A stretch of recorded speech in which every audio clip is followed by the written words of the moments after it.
£15 billion invested in transport in the North and the Midlands.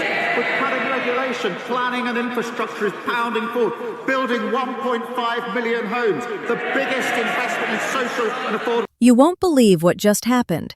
Rachel Reeves, the Chancellor of the Exchequer, has been stripped of her fortune by the Supreme Court.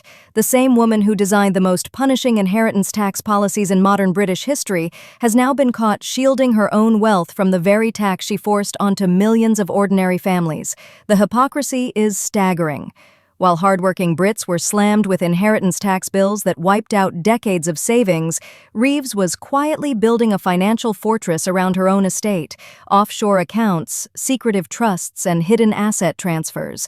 But this time, she didn't get away with it. In a devastating ruling just minutes ago, the Supreme Court didn't just expose her deception, they seized everything. This is the story of a woman who told Britain to tighten its belt while she lined her own pockets. Rachel Reeves came into power promising fairness, justice, and a crackdown on the rich. She stood on the steps of Parliament and appeared on every major network, claiming her inheritance tax reforms would only affect the wealthy. In reality, she unleashed a financial assault on the working and middle classes. People earning as little as £20,000 a year were suddenly facing inheritance tax bills of £170,000 or more. She didn't raise the threshold. She didn't adjust for inflation. She froze it at £325,000 even as house prices skyrocketed. Then she added pensions into the mix, turning even modest retirement savings into taxable assets. The result? Thousands of families across Britain were blindsided. Parents passed away, and instead of peace, children were left with tax bills. Homes were sold, businesses shuttered, and legacies evaporated. While people were grieving and scraping together cash just to hold on to their family homes, Reeves was doing something very different. Behind the scenes, she activated a complex inheritance shield for herself. According to confidential court records, she transferred key assets into offshore trusts based in jurisdictions with weak transparency laws. Some of her family's properties were quietly shifted into shell entities. Pension funds were restructured under private agreements. She used the very legal tricks she publicly condemned, all while shaping the laws she would later exploit.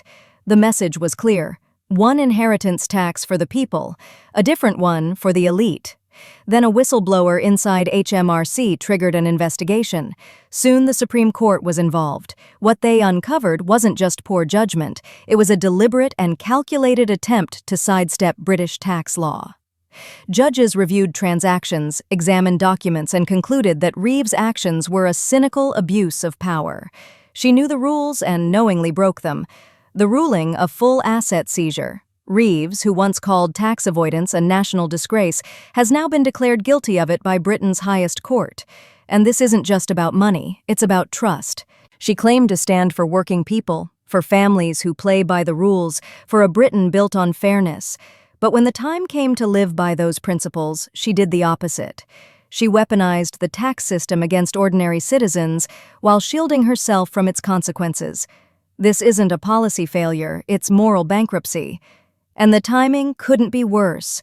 With the economy under pressure, the cost of living crisis deepening, and political trust at historic lows, this revelation has landed like a bomb in Westminster. The court's decision also opens the door to further investigations. A forensic review of Reeves' financial dealings going back more than a decade has been ordered. If further breaches are uncovered, criminal proceedings could follow. What started as a tax debate has become a full-blown scandal that threatens to derail Reeves' career and shatter Labour's credibility. Social media has exploded. Across the political spectrum, commentators are slamming Reeves as the ultimate hypocrite. One viral post read, "She lied, we paid, now the court has hit back." Protesters are gathering outside Parliament. Even lifelong Labour supporters feel betrayed, not just by Reeves, but by a party that allowed this to happen. The Supreme Court ruling didn't just expose her financial games, it sparked a firestorm, engulfing the highest levels of government. Her Majesty's Revenue and Customs and the Serious Fraud Office have already begun seizing records, including offshore communications and encrypted financial memos. According to the court, Reeves didn't make an honest mistake. She exploited insider access and used legal loopholes she helped create. One judge said bluntly, "Her conduct undermines the very foundation of public trust in government." Now Labor faces a choice: defend a disgraced chancellor or act quickly to salvage what's left of their integrity.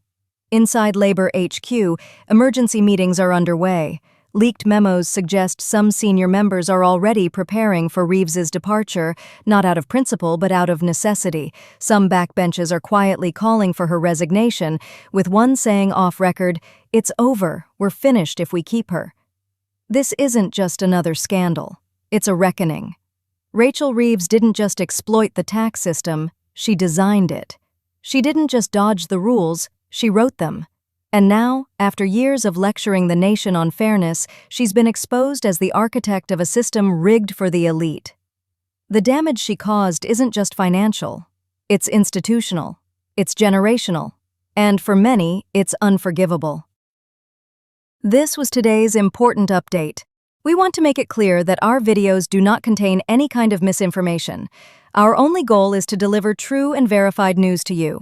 If you enjoyed the video, please like, share your thoughts in the comments, and don't forget to subscribe to the BNN channel. Thank you.